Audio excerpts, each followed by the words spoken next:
Inquiet pour mon avenir, que faire? Telle est la thématique que nous avons commencé à aborder depuis quelques semaines déjà et dans laquelle nous voulons aborder encore aujourd'hui. Juste pour vous dire, vous apporter une bonne nouvelle. La bonne nouvelle est celle-ci. Même si le temps semble incertain et sombre, il y a de l'espérance, il y a de l'espoir auprès de Dieu. Il y a de l'espoir dans la parole de Dieu.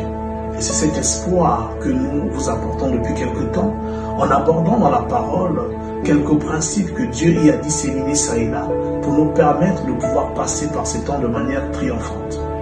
Et parmi ces clés, parmi ces principes, parmi ces moyens que Dieu a mis à notre disposition pour triompher de ces temps, se trouve la maîtrise des conversations. Parce que nous l'avons dit et nous ne cesserons de le dire. Nous allons insister encore parce que c'est très important de comprendre que l'état d'esprit avec lequel nous abordons une situation est déterminante pour la victoire ou l'échec. Jésus a dit par exemple à quelqu'un, il te sera fait selon ta foi. Donc ça dépend de toi, ça dépend de la foi que tu as. Si tu penses que tu échoueras, tu échoueras. Mais si tu penses que tu réussiras, avec Dieu tu feras des exploits, il en sera ainsi. Et donc, parmi ces principes, il y a la maîtrise des conversations. Maîtriser les conversations auxquelles nous prenons part, mais aussi les conversations que nous disons subies. Et c'est de ça que nous aimerons parler aujourd'hui. Qu'appelle-t-on les conversations subies? Ce sont les conversations qui ont pour source les informations que nous regardons par exemple à la télé ou sur les réseaux sociaux. Alors avant d'aller un peu sur ce cap un peu plus pratique, nous allons entrer dans les Écritures et voir à quel endroit se trouve ce genre de conversation. Nous allons dans le livre de Nombres, au chapitre 13. Je lirai tout d'abord les versets 32 et 33 et ensuite le chapitre 14, verset 1 pour commencer. Il est dit ceci dans Nombre 13, versets 32 à 33. Et ils décrièrent devant les enfants d'Israël le pays qu'ils avaient exploré et dirent: le pays que nous avons parcouru pour l'explorer est un pays qui dévore ses habitants.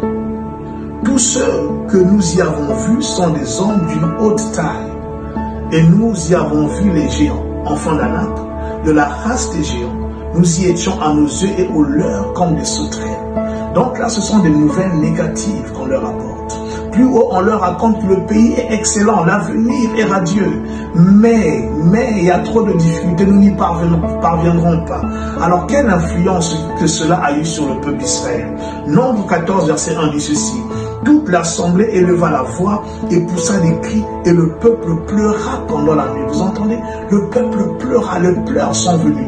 Plutôt que de la joie, de l'anticipation, de l'espérance, ce sont les pleurs qui sont venus. Et plus tard, au-delà des pleurs, donc les sentiments ont été remués. Cela a provoqué des pleurs. Mais un peu plus loin, au verset 4, on nous dit: ils se dirent l'un à l'autre, nommons un chef et retournons en Égypte, c'est-à-dire retournons en arrière.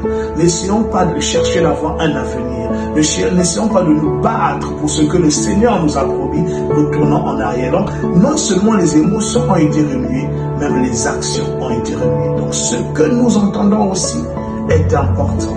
Alors, il nous faut être sûr que lorsque nous écoutons des choses, nous cherchons à écouter les bonnes nouvelles. Au milieu des ténèbres, la lumière peut toujours luire.